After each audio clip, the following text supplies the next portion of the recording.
ನಾವಿವತ್ತು 1000 ವರ್ಷ ಇತಿಹಾಸ ಹೊಂದಿರುವ ಕರಿಂಜೇಶ್ವರ ದೇವಸ್ಥಾನಕ್ಕೆ ಹೋಗ್ತಾ ಇದ್ದೀವಿ. Hello guys, welcome back to my YouTube channel. ಇವತ್ತು ನಾವು ಕರಿಂಜೇಶ್ವರ ದೇವಸ್ಥಾನ, ದಕ್ಷಿಣ ಕನ್ನಡ ಜಿಲ್ಲೆಯ ಬಂಟ್ವಾಳ ತಾಲೂಕಿನ ಕರಿಂಜ ಇಲ್ಲಿಗೆ ಹೋಗ್ತಾ ಇದ್ದೇವೆ.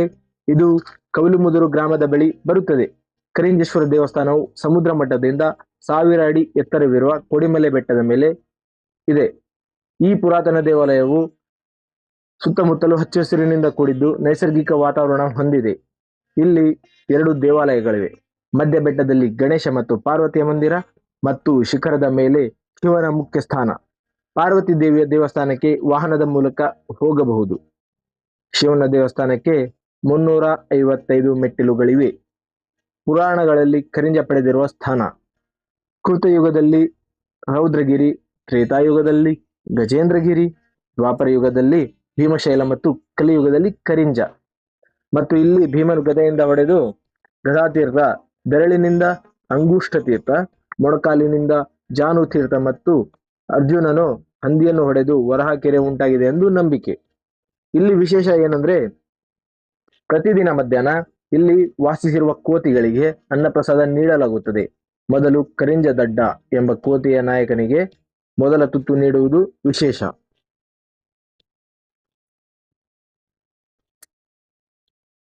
ನಾವು ಕೊನೆಗೆ ಕರಿಂಜೇಶ್ವರ ದೇವಸ್ಥಾನಕ್ಕೆ ಬಂದು ತಲುಪಿದಿವಿ. ನಮ್ಮ ಬಲಬದಿಗೆ ಒಂದು ಪುರಾತನ ಕೆರೆ ಕಾಣುತ್ತದೆ. ಅದರೊಳಗೆ ಮೀನುಗಳಿದ್ದವು.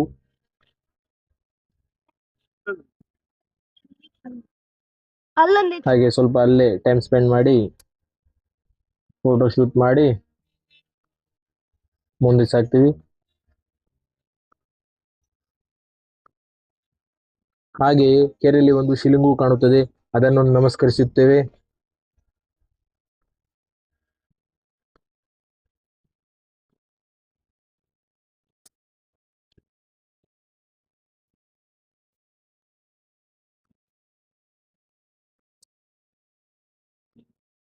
ಆ ನಂತರ ನಮ್ಮ ಪ್ರಯಾಣ ಆರಂಭವಾಯಿತು. ನಾವು ಮೆಟ್ಟಿಲುಗಳನ್ನು ಎಣಿಸುತ್ತಾ ಬೆಟ್ಟವನ್ನು ಏರಲು ಆರಂಭಿಸಿದೆವು. ಅಚಾನಕ್ಕಾಗಿ ನಮಗೆ ಒಬ್ಬರು ಅತಿಥಿಗಳು ಸಿಗ್ತಾರೆ.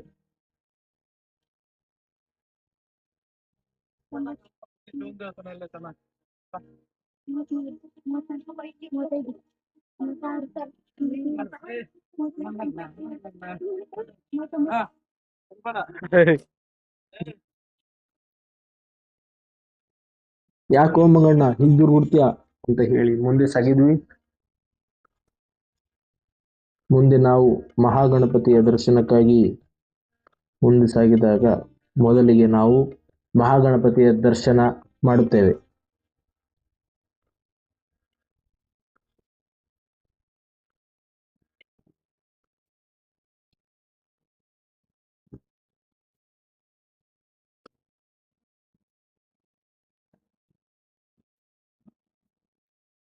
ಮಹಾಗಣಪತಿಯ ದರ್ಶನದ ನಂತರ ಮುಂದೆ ನಾವು ಪಾರ್ವತಿ ದೇವಿಯ ದರ್ಶನಕ್ಕೆ ಸಾಗುತ್ತೇವೆ. ನಾವು ಈ ದೇವಸ್ಥಾನಕ್ಕೆ ನಾನು, ನನ್ನ ಮಾವ, ನಮ್ಮಕ್ಕ, ಸೋನು, ನೀಶು ಮತ್ತೆ ಲಕ್ಷ್ಮಿ ನಾವೆಲ್ಲ ಸೇರಿ ಬಂದಿರ್ತೀವಿ.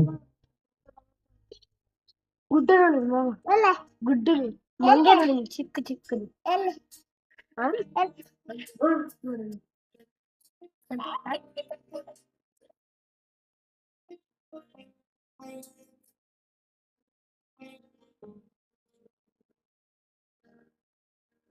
ನಮಗೆ ಪಾರ್ವತಿ ದೇವಿಯ ದರ್ಶನದ ನಂತರ ಶಿವನ ದರ್ಶನಕ್ಕೆ ಬೆಟ್ಟದ ತುದಿಗೆ ನಮ್ಮ ಪಯಣ ಆರಂಭ.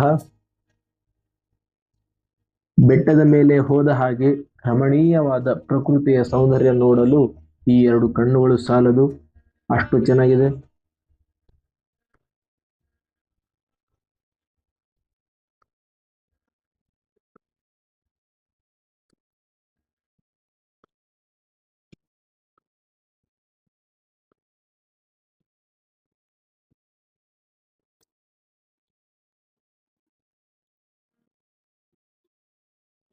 ಕೊನೆಗೂ ನಾವು ಶ್ರೀ ಕರಿಂಜೇಶ್ವರ ಸ್ವಾಮಿಯ ದರ್ಶನ ಪಡಿತೀವಿ.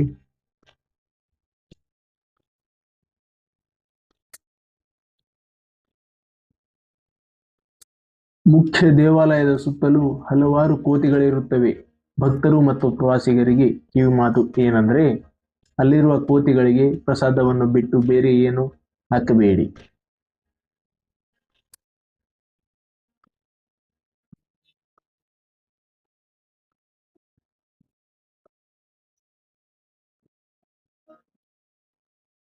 ಕೊನೆಗೆ ಕಬ್ಬಿಸನೆಯ ಜೊತೆ ಒಂದು ಸೆಲ್ಫಿ ತಗೊಂಡು ಮನೆ ಕಡೆಗೆ ನಮ್ಮ ಪ್ರಯಾಣ ಆರಂಭವಾಯಿತು.